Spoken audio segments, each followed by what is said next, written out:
మోడీ ప్రభుత్వం ప్రజలకి చేసేటటువంటి మంచిని గురించి ప్రచారం చేసుకోవడం వాళ్ళ పార్టీ వాళ్ళకి ఎట్టాగో తెలియదు.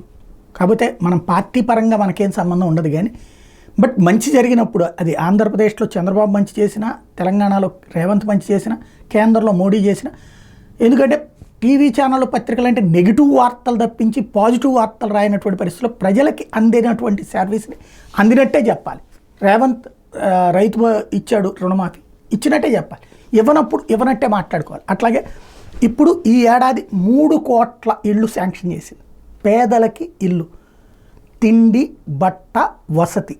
సాధారణంగా నాకు తెలిసి నా చిన్నప్పటి నుంచి కమ్యూనిస్టుల పోరాటాలు ఇదే. ఇవాళ తిండికి భరోసా మోడీ సర్కార్ ఇస్తుంది, అలాగే వసతికి భరోసా మోడీ సర్కార్ ఇస్తుంది, వైద్యానికి భరోసా మోడీ సర్కార్ ఇస్తుంది. ఎందుకు? ఆయుష్మాన్ భారత్ కింద పేదలందరికీ కూడా. అట్లాగే విద్యకి భరోసా మోడీ సర్కార్ ఇస్తుంది. ఎట్లాగా అంటే ఏదైతే సర్వశిక్ష అభియాన్ కింద స్కూల్స్ డెవలప్మెంట్ అన్నటువంటి కాన్సెప్ట్. ఇక బట్ట, అది కూడా స్కూల్ యూనిఫామ్స్ అన్నటువంటిది, అది మాత్రం రాష్ట్ర ప్రభుత్వాలు భరిస్తున్నాయి. ఇక్కడ ఓవరాల్గా ఈ ఏడాది 3 కోట్ల ఇళ్ళు అంటే ఆషామాషి కాదు. దాన్ని మనం కూడా సద్వినియోగం చేసుకోగలిగితే బాగానే ఉంటుంది.